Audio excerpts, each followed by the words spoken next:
acerca del reto para una iglesia atribulada.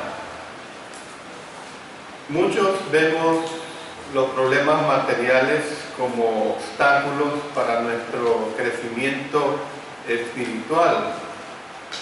En realidad, las aflicciones pueden ser oportunidades muy especiales para crecer en nuestra fe. Y debido a su madurez espiritual, la iglesia que estaba en Esmirna se presenta con un reto designado para hacerla aún más fuerte delante de Dios.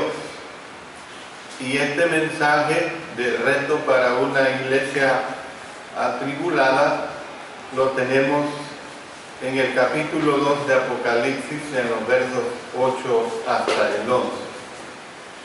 En primer lugar, en el verso 9 vemos que identificamos precisamente a una iglesia atribulada.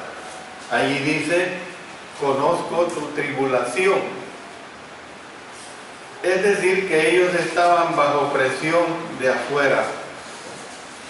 La tribulación es presión. Esa es la realidad, es una presión. El mundo siempre está tratando de presionarnos para que abandonemos a Cristo de una o de otra forma, ya sea desde el hogar, ya sea desde la escuela, ya sea desde la universidad, ya sea desde el lugar de trabajo. El mundo siempre está presionando para que abandonemos a nuestro Señor Jesucristo. La palabra tribulación en el idioma griego se aplica a moler, o sea, moler el trigo en el molino. La palabra tribulación también se aplica a pisar, o sea, pisar las uvas del lagar. Era una costumbre en aquellos tiempos que para sacar el jugo de la uva y darle los diferentes procesos, pues los obreros pisaban las uvas en el lagar. Esta presión parece ser destructiva, pero si se usa correctamente, sirve para refinar el trigo, sirve para refinar las uvas y también sirve para refinarnos a nosotros para que seamos más útiles. Por eso le dice el Señor a esta iglesia: conozco tu pobreza. No solo le dice conozco tu tribulación, sino conozco tu pobreza. Hay dos palabras en el idioma griego para la palabra pobreza. La primera significa una persona que trabaja lo más duro que puede y vive con lo menos posible y escasamente le alcanza. Pero la otra es la que se usa precisamente aquí en este texto y describe a una persona que hace todo lo posible por ganar la vida, pero no le alcanza para nada. El caso de un mendigo. Ya en clases y sermones pasados hemos visto y hemos comparado la situación de Lázaro y el mendigo, aquel mendigo que aún quería satisfacerse de las migajas que caían de la mesa de este rico. Esta es la palabra que aquí se está usando. Además de la presión de la persecución del mundo en aquellos tiempos, ellos tenían el problema de la falta de las necesidades de la vida. Y no hay cosa más terrible que tener el problema de la falta de las necesidades de la vida. Otros cristianos a lo mejor hayan experimentado la pérdida de sus bienes materiales por causa de nuestro Señor Jesucristo. Dice en Hebreos, en el capítulo 10, en los versos 32 hasta el 34, pero traed a la memoria los días pasados, en los cuales, después de haber sido iluminados, sostuvisteis gran combate de padecimientos. Por una parte, ciertamente con vituperios y tribulaciones fuisteis hechos espectáculo, y por otra, llegasteis a ser compañeros de los que estaban en una situación semejante. Porque de los presos también os compadecisteis, y el despojo de vuestros bienes sufristeis con gozo, sabiendo que tenéis en nosotros una mejor y perdurable herencia en los cielos. Entonces, nosotros vemos esta situación que aquí se nos está presentando. Aunque pobres, ellos poseían lo que el dinero no puede comprar y lo que vale más que cualquier cantidad de dinero. Por eso noten que el Señor les dice, pero tú eres rico, tú eres rico. Esta riqueza era posible por la profunda pobreza que padeció nuestro Señor Jesucristo. En 2 Corintios, en el capítulo 8 y el versículo 9, nos expresa el apóstol Pablo esta declaración: porque ya conocéis la gracia de nuestro Señor Jesucristo, que por amor a vosotros se hizo pobre, siendo rico, para que vosotros con su pobreza fueseis enriquecidos. Al contrario, al contrario del rico necio, eran ricos hacia Dios, poseían, mejor dicho, la vida verdadera. Como no teniendo nada, lo poseen todo. Miren lo que dice aquí en 2 Corintios capítulo 6 y el versículo 10. Como entristecidos, mas siempre gozosos, como pobres, mas enriqueciendo a muchos, como no teniendo nada, más poseyéndolo todo. Y el Señor le está transmitiendo a esta iglesia este mensaje: conozco la blasfemia de los que se dicen ser judíos y no lo son, sino sinagoga de Satanás. ¿Qué les estaba diciendo? Bueno, que había maestros falsos que causaban problemas para estos cristianos. Y esto es probablemente lo que causó que fueran desechados. Aquí mismo, o mejor dicho, en 1 Corintios, en el capítulo 4, en los versos 12 y 13, nos fatigamos trabajando con nuestras propias manos. Nos maldicen y bendecimos. Padecemos persecución y la soportamos. Nos difaman y rogamos. Hemos venido a ser hasta ahora como la escoria del mundo, el desecho de todos. Por eso es que les está diciendo: conozco la blasfemia de los que se dicen ser judíos y no lo son, sino sinagoga de Satanás. Y en el versículo 10, fíjense bien que todo lo que he expresado hasta este momento se habla en relación a una iglesia atribulada. Pero aquí en el verso 10 se presenta el reto para esta iglesia atribulada. Ese reto es un reto que fortalece. Dice: no temas en nada lo que vas a padecer. He aquí, el diablo echará a algunos de vosotros en la cárcel para que seáis probados, y tendréis tribulación por 10 días. sé fiel hasta la muerte y yo te daré la corona de la vida. Entonces, el reto está presentado para esta iglesia atribulada. Vienen más problemas, es lo que les está diciendo. Tendréis tribulación, o sea, les está hablando en un sentido futuro, en un sentido de los días que vendrían a ellos. Todos los que viven para Cristo serán perseguidos de alguna o de otra manera.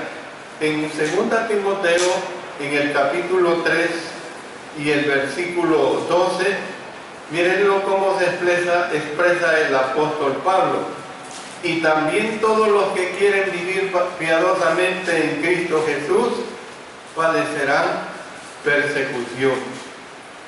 Hermanos, hermanas, el Señor Jesucristo anunció que habría tribulación en el mundo. Esta es una realidad.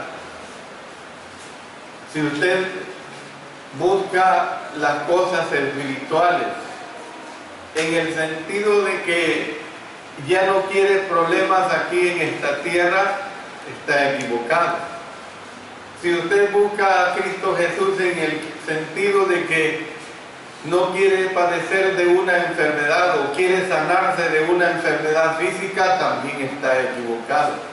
Jesús anunció que habría tribulación en el mundo. En el Evangelio de Juan, en el capítulo 16 y el versículo 33, ahí se está expresando nuestro Señor, hablando sobre esta situación que vendría sobre sus hijos de obediencia. Estas cosas os he hablado para que en mí tengáis paz. En el mundo tendréis aflicción, pero confiad, yo he vencido al mundo. Así es. En el mundo se va a tener aflicción, querramos o no querramos. Y el apóstol Pablo, hermanos, es un magnífico ejemplo de uno que sufrió esta aflicción.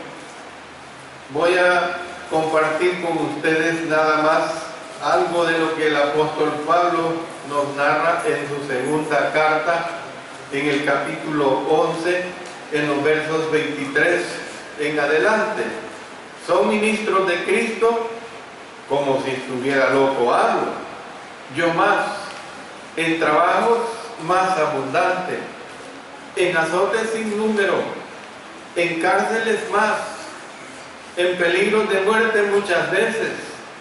De los judíos 5 veces he recibido 40 azotes menos uno.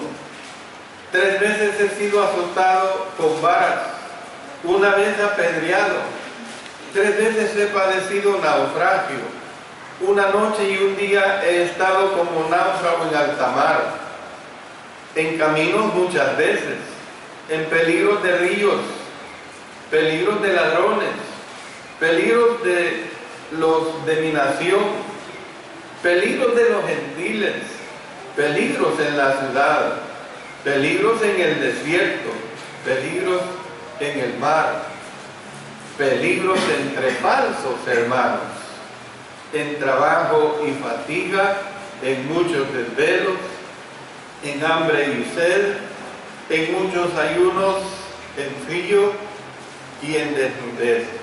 O sea, el apóstol Pablo nos narra un panorama verdaderamente completo, un panorama completo de una manera que él nos hace ver pues esta situación.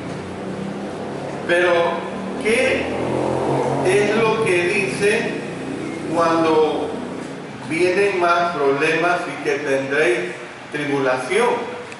Bueno, dice que sea fiel, sé fiel. Y cuando se le está diciendo sé fiel, está diciendo sopórtelos, sopórtelos. Aún en medio de la tribulación hay que ser sufrido, hay que ser constante. Y Job, hermanos, es un excelentísimo ejemplo de uno que soportó una tremenda aflicción. Sabemos por la narrativa bíblica, que le fue arrebatado todo, le fue arrebatado sus pertenencias materiales, sus hijos, su mujer, su misma mujer se puso contra él. Jesucristo es ese ejemplo supremo en esos tiempos de padecimientos. Bueno, en Hebreos, en el capítulo 12 y en los versos 3 y 4, dice así de la siguiente manera, leyendo lo que dice acá: considerad aquel que sufrió tal contradicción de pecadores contra sí mismo, para que vuestro ánimo no se canse hasta desmayar. Miren qué claro, vuestro ánimo no se canse hasta desmayar, porque aún no habéis resistido hasta la sangre, combatiendo contra el pecado. ¿Por qué dice que tu ánimo no se canse hasta desmayar? Porque, hermanos, mientras estamos aquí en esta tierra, va a ser una lucha tremenda. Y mientras estamos también en esta lucha eterna, también se nos hace ver precisamente el no tener ese cansancio hasta desmayar. O sea, el no tener ese cansancio a dejar de seguir hacia adelante. Bueno, he hablado de dos cosas: una iglesia atribulada, el reto para esta iglesia atribulada, y por último quiero tomar en cuenta el consuelo que el Señor le dio a esta iglesia atribulada. Noten lo que dicen los versos 10 y 11 de Apocalipsis 2. No temas en nada lo que vas a padecer. He aquí el diablo echará a algunos de vosotros en la cárcel para que seáis probados, y tendréis tribulación por 10 días. Sé fiel hasta la muerte, y yo te daré la corona de la vida. El que tiene oído, oiga lo que el Espíritu dice a las iglesias. El que venciere no sufrirá daño de la segunda muerte. O sea, ya en el verso 8 se ha presentado la descripción de Cristo, y la descripción de Cristo es causa de consuelo. ¿Por qué? Porque nos dice que Él es el primero y el postrero. O sea, Él es el primero que vela por usted y es el último también que vela por usted. ¿Qué es lo que sucede cuando los problemas serios aparecen? A lo mejor nosotros ayudamos al postrer tiempo, al último tiempo, pero no. El Señor Jesucristo nos presenta acá de que Él vela por nosotros desde que surgen las situaciones de tribulación. Él es el primero y también va a ser el postrero en sus tribulaciones. Era antes y será después de nosotros y de nuestros problemas. Él estará siempre con nosotros. Él puede resolver cualquier problema, tanto en el presente, tanto en el futuro, tal como ya lo ha hecho en el pasado. Usted lo sabe mejor, usted lo entiende mejor como el cristiano o cristiana fiel que es. Ha pasado por circunstancias verdaderamente difíciles, por circunstancias verdaderamente conflictivas de cualquier índole, y si usted se ha agarrado del Señor, Él ha estado con usted. Entonces, miren lo que dice acá en este verso 8.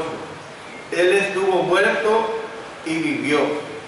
En otras palabras, nuestro Señor vive para siempre con las llaves de la muerte. Yo le recuerdo en Apocalipsis capítulo 1, el verso 18. y el que vivo y estuve muerto, mas he aquí que vivo por los siglos de los siglos. Amén. Y tengo las llaves de la muerte y del Hades. Ha sufrido como nosotros y venció al mundo. Ya lo hemos visto en el Evangelio de Juan capítulo 16, versículo 23. Yo he vencido al mundo, dice. Él entiende y es totalmente capaz de ayudarnos. Entonces, ¿qué es lo que nosotros podemos ver? Pues que el propósito de estas aflicciones da consuelo. El propósito de estas aflicciones son para dar consuelo. ¿Por qué? Dice, para que seas probado. Para que seas probado o para que sean probados. Y estas pruebas eliminan las impurezas de su vida y traen alabanza, traen gloria, traen honra. Dice en 1 Pedro en el capítulo 1, en los versos 6 y 7, en lo cual vosotros os alegráis, aunque ahora por un poco de tiempo, si es necesario, tengáis que ser afligidos en diversas pruebas, para que sometida a prueba vuestra fe, mucho más preciosa que el oro, el cual, aunque perecedero, se prueba con fuego, sea hallada en alabanza, gloria y honra, cuando sea manifestado Jesucristo. Entonces, ¿qué es lo que nosotros podemos ver? Pues que las aflicciones causan, óigase bien, las aflicciones causan que confiemos en Dios. Todo tipo de aflicción causa que confiemos en Dios y que no confiemos en nosotros mismos. Porque cuando nosotros entramos en una aflicción, porque cuando nosotros entramos en una tribulación y empezamos a dejar de confiar en nuestro Dios y empezamos a confiar en nosotros mismos, estamos totalmente perdidos. Dice el apóstol Pablo aquí en 2 Corintios en el capítulo 1, en los versos 8 y 9. Porque, hermanos, no queremos que ignoréis acerca de nuestra tribulación que nos sobrevino en Asia. Ustedes no deben de estar ignorantes a esta situación, está diciendo el apóstol Pablo. Pues fuimos abrumados sobremanera más allá de nuestras fuerzas, más allá de lo que podríamos a lo mejor haber resistido. De tal modo que aún perdimos la esperanza de conservar la vida. Pero mire la respuesta. Pero tuvimos en nosotros mismos sentencia de muerte para que no confiásemos en nosotros mismos, sino en Dios que resucita de los muertos. Esta es la mejor realidad que nosotros tenemos aquí en esta tierra. Las aflicciones causan que confiemos realmente en Dios y no en nosotros mismos. Las pruebas producen precisamente el fruto de la justicia.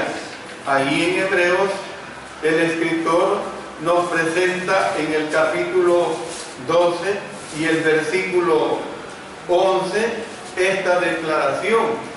Es verdad que ninguna disciplina al presente parece ser causa de gozo, sino de tristeza, pero después da fruto apacible de justicia a los que en ella han sido ejercitados. Es precisamente que las pruebas producen ese fruto de la justicia, son el camino a la madurez. La duración de estas aflicciones de consuelo, miren lo que dice el mensaje a la iglesia: tendréis tribulación por 10 días, dice. Tendréis tribulación por 10 días. ¿Qué indica esto? Que este periodo de sufrimiento tendrá fin. Usted solo ponga a pensar que le llega una tribulación y que esa tribulación le empieza hoy domingo a las 12 del mediodía y viene el otro domingo y está exactamente lo mismo o quizás peor, y viene el otro domingo y continúa igual. No, una tribulación, si usted la deposita en las manos de nuestro Señor, va a tener solución, va a tener fin. Por eso tenemos que entender claramente que este periodo de sufrimiento tendrá fin. Son aflicciones totalmente pasajeras, no son dignas de ser comparadas, hermanos, con la gloria venidera que es eterna. Dice en Romanos, este texto es verdaderamente muy alentador si usted lo quiere tomar para sí, si usted quiere vivir con lo que aquí se está expresando en el capítulo 8 de Romanos, el verso 18. Pues tengo por cierto que las aflicciones del tiempo presente, miren qué hermoso, no son comparables con la gloria venidera que en nosotros ha de manifestarse. Hermanos, yo termino diciendo estas palabras. Las promesas de Cristo dan consuelo, es una realidad. Lo positivo que se presenta de estas promesas es: yo te daré la corona de la vida, sé fiel hasta la muerte y yo te daré la corona de la vida. Seremos victoriosos, seremos galardonados y encontraremos gozo interminable. Y es que, hermanos, la corona le pertenece al triunfador. Solo al triunfador le pertenece esta corona, aunque nuestra fidelidad traiga la muerte, hermano. Aunque nuestra fidelidad traiga la muerte, la vida es nuestra. ¿Cuál vida? La vida en Cristo Jesús. La vida espiritual es totalmente nuestra. ¿Cuál es lo negativo? Aquí está diciendo: no sufrirá daño de la segunda muerte. Pero ¿qué está diciendo? Que si usted no toma lo que el Señor le dice en cuanto a las tribulaciones, en cuanto a las circunstancias difíciles, sí le va a tocar esto, sí le va a tocar esta situación. No sufrirá daño de la segunda muerte si usted puede hacer frente a las tribulaciones. Pero si usted no le hace frente a las tribulaciones, ¿qué es lo que va a suceder? Va a seguir en el camino de Satanás. Y entonces seguir en el camino de Satanás, usted va a estar precisamente en ese daño de la segunda muerte. La segunda muerte, precisamente, hermanos, es la separación eterna de nuestro Dios o con nuestro Dios. Yo no sé, hermanos, por qué a nosotros como seres humanos nos cuesta entender el significado de la palabra eterna. Parece que está ya lejos, a 10 o 20 kilómetros de altura. Ni puedo decir que es el cielo, porque el cielo no tiene un límite, hermanos. Parece que cuando se habla de lo que es eterno, parece que eso no tiene que ver conmigo. Mire, yo tengo 64 años, yo no creo que pueda vivir más en esta tierra 20, 30, 40 años más, porque está limitado la existencia de la vida. ¿Qué pasa si usted tiene 25, 30, 35, 40 años? Usted tiene una actitud de que pareciera que no entiende lo que es aplicable a usted hacia el significado de lo eterno. Lo eterno no tiene que ver con la edad del ser humano. Lo eterno no tiene que ver con la situación en que usted se conduzca en el sentido de ser desobediente a nuestro Señor. Usted puede tener 20 años, usted puede tener 25 o 30 años o más, o estar en un término medio, y la eternidad nefasta es aplicable a usted si usted no vive con ese temor de lo que es la vida eterna. La segunda muerte, hermanos, es la separación eterna del Señor. A veces pareciera, y lo leemos y recontraleemos, y lo estudiamos, y lo expresamos, pero pareciera que es bonito nada más leerlo, pero muchas veces no lo aplicamos. Mire lo que dice 2 Tesalonicenses capítulo 1 en los versos 6 y 8. Porque es justo delante de Dios pagar con tribulación a los que os atribulan, y a vosotros que sois atribulados, daros reposo con nosotros cuando se manifieste el Señor Jesús desde el cielo con los ángeles de su poder en llama de fuego. ¿Creemos esto, hermanos? ¿Creemos esta realidad? ¿O creemos que es algo simbólico? ¿O creemos que el Señor no va a quemar esta tierra, hermanos? Ahí lo dice, en llama de fuego, para dar retribución a los que no conocieron a Dios y también ni obedecen al Evangelio de nuestro Señor Jesucristo. Usted puede caer en la misma clasificación de los incrédulos desobedientes. Si usted es un cristiano desobediente, si usted es un cristiano que no le teme a Dios, una cristiana que no le teme a Dios, una cristiana o cristiano que no cree en esa muerte segunda, esa separación eterna que nos presenta la palabra de nuestro Señor. Hermanos, la segunda muerte es la separación del Señor, simbólicamente conocida aquí en el libro de Apocalipsis precisamente como el lago de fuego. Miren lo que dice en el capítulo 20 y el versículo 14. Y la muerte y el Hades fueron lanzados al lago de fuego. Esta es la muerte segunda. Miren más adelante, dice el verso 8 del capítulo 21, pero los cobardes e incrédulos, los abominables y homicidas, los fornicarios y hechiceros, los idólatras y todos los mentirosos tendrán su parte en el lago que arde con fuego y azufre, que es la muerte segunda. El diablo nos atormenta ahora, pero Cristo lo vencerá totalmente. El diablo nos atormenta ahora si nosotros dejamos que nos atormente ahora.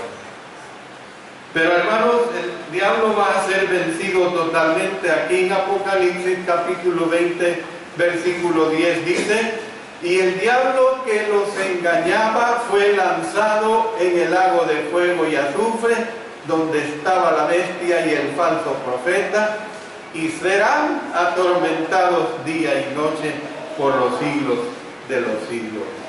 Amén. Termino diciendo que para recibir estas maravillosas promesas de Cristo Jesús, usted tendrá que ser vencedor. Es lo que dice el verso 11. El que tiene oído, oiga lo que el Espíritu dice a las iglesias.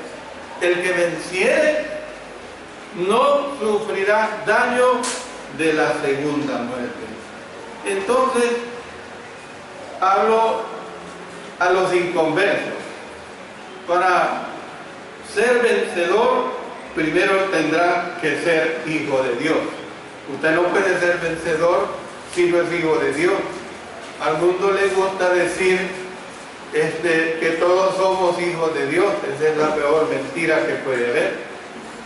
tal vez en el sentido de creación nada más, pero en el sentido de pertenecerle al Padre Celestial no.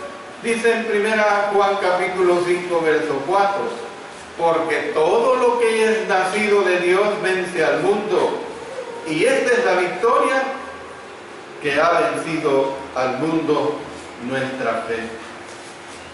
Usted puede ser hijo de Dios únicamente por medio de la fe y por medio del bautismo. Dice en Gálatas, en el capítulo 3, en los versos 26 y 27, pues todos sois hijos de Dios por la fe en Cristo Jesús, y ahí me quedo. Y la gente le gusta quedarse ahí. Mira, aquí dice, todos son hijos de Dios por la fe en Cristo Jesús, pero no leen lo que dice en el siguiente versículo, en el contexto, porque todos los que habéis sido bautizados en Cristo, de Cristo estáis revestidos. Yo no puedo insistirle más, porque la palabra de Dios es más clara. Usted tiene servida esa palabra. Es usted quien decide el obedecer a nuestro Señor. Otra vez vuelvo, así como lo hice el domingo pasado. Si hubiere un hermano, una hermana que necesita arreglar su vida con el Señor, yo le animo en el nombre de nuestro Señor a que entienda, que comprenda que es necesario que nosotros tengamos temor de perder esa segunda muerte, de volver pues, o de sufrir el daño de la segunda muerte. Es una realidad, no es una utopía, no es un sueño. Vamos a ponernos en pie, vamos a cantar un himno de invitación, un himno de ánimo. Si usted quiere hacerlo, en el nombre del Señor le invito a que lo haga.